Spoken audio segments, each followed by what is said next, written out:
अरे देवा, अरे बाबा काय परीक्षा बघायला लागलायस आमची? अगं मम्मी, शीतल त्यांच्या साहेबांसमोर त्यांना लय काय काय बोलली, आणि एवढंच नाही तर त्यांच्यावर हात बी उचलला. काय शीतल, खरंय का ही? अगं बाई, चिकडा तिकडा तू हायसच का? अगं मम्मी, आता तिला ओरडून तरी काय उपयोग आहे? वय ना टॅलेंट.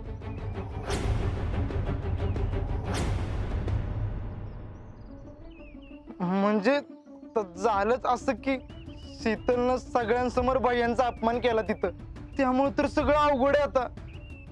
आणि आता पक्षश्रेष्ठी साहेबांचा गैरसमज बी कसा दूर होणार आता? पण समजा शीतलनंच केलं तर? हा, असं काहीतरी होऊ शकतं.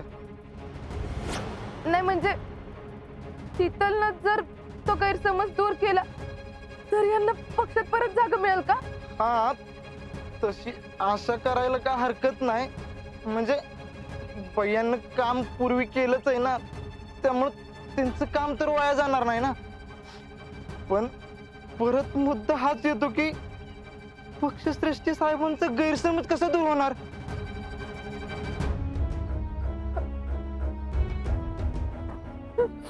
शीतल, शीतल तू म्हणलीस ना तुमच्यातले सगळं मिटलं आता. तूच म्हणलीस ना तुझ्या मनात त्यांच्याबद्दल काही राग नाही, आणि ते किती चांगले ते पण तू बघितलंसच ना ग. कुणाचं काही मुद्दाम वाईट करावं असं त्यांच्या चुकून सुद्धा मनात येत नाही. तुझ्या एक गैरसमजामुळं आज त्यांना एवढं भोगायला लागतंय.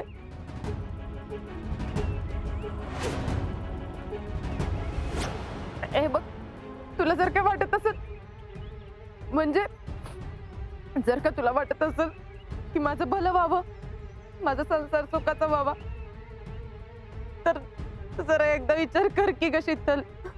अगं बोल की आता तरी, काय तरी बोल की जरा. हो, बघितलं ना, एवढा माझ्या लेकीने पदर पसरला हिच्या पुढं, तरी मी ही नुसती आऊच करत बसली.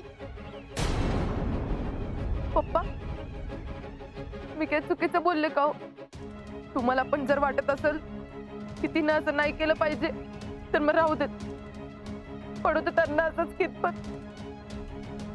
होऊ दे आमच्या संसाराचं वाटतं.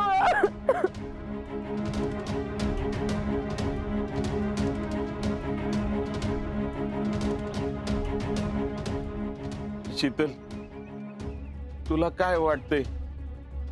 मी सांगते की एवढंच जर तिला वाटलं असतं ना तर कवाच तिने माफी मागितली असती. पण मागितली का? नाही. का नाही मागितली? तिला दुसऱ्या कुणाची काही पडलेलीच नाही ना. तिला निसतं ती आणि तिचा नवरा ते असतात तिकडं, आणि ही बसली तर माझ्या लेकीच्या आयुष्यात इश कालवत. पुष्पे, तू जरा गप्प बसतीस का? शीतल, अगं तूच एकदा विचार कर. अगं तुझ्या माफी मागण्यामुळे जर हर्षवर्धन आणि जेडीचा संसार सुरळीत होणार असेल तर मी विचार करून बघ. आओ मामा, मामा तुम्ही काय करताय? अगं तसं नाही, पण जेडीकडे बघितलं की मला मी तयार आहे माफी मागाय.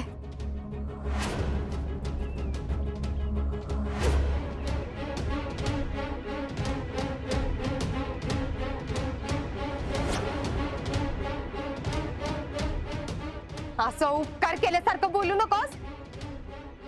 तुझ्या जर खरंच मनात असेल ना तरच बोल. आओ नाही मामी, असं का म्हणताय तुम्ही? खरंच वाटतंय म्हणूनच म्हणते मी. मी त्यांना बोलवते, बघते ते येतात का. आओ ऐकता का? शीतलला तुमच्या सोबत काहीतरी बोलायचंय. आओ या ना. नाही नाही, नको नको. आओ असं नका नाव करू. आपल्या संसाराची काळजी म्हणून तरी या की हो. मी म्हणते म्हणून तरी या. बरं.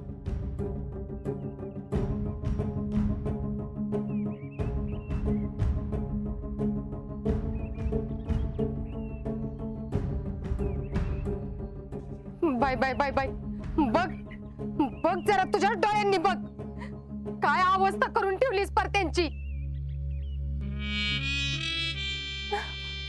आओ तुम्ही ऐका, असं खचून जाऊ नका. हे बघा, शीतलला तिची चूक मान्य आहे. ती पाटील साहेबांसमोर माफी मागायला बी तयार आहे.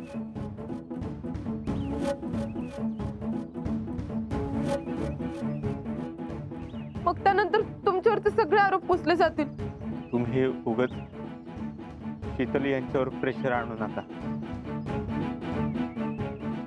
अहो नाही नाही नाही, आम्ही कुणी सुद्धा काय बोललेलं नाही तिला. तिची ती मनानेच तयार झाली. खरं का? अहो होय खरंच तर. अगं बोल की आता तरी. होय, मला कळलंय.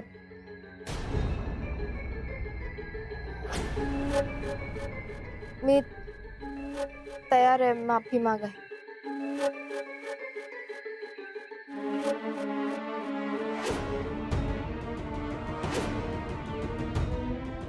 नाही, तुम्ही म्हणताय ते खरे, आणि त्यांच्या समोर माफी मागायची म्हणजे एकदम ठामपणे मागितली पाहिजे. वय मग सांगाल किती. मामी, मी जरा स्पष्टच बोलतो. कसं आहे मामा, शब्द देणाऱ्यापेक्षा लिहून देणाऱ्यावर जास्त विश्वास ठेवतात लोक. म्हणजे जी कसं आहे, शीतल यांना खरंच माफी मागायची असेल तर त्यांनी लेखी माफीनामा द्यावा.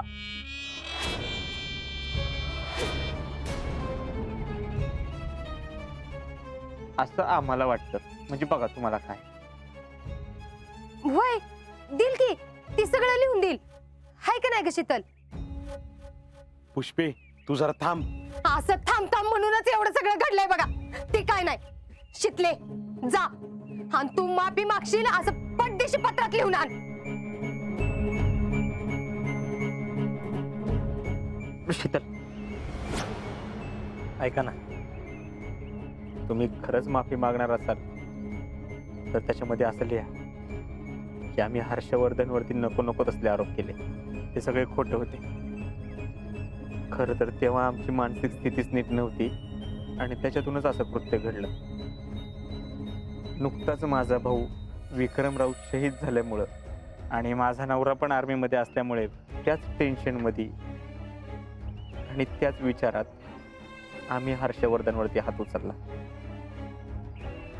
असं लिहा त्याच्यात. हा, जाग आणि भैया जसं बोलल्यात का नाही तसंच पत्र लिहून आण.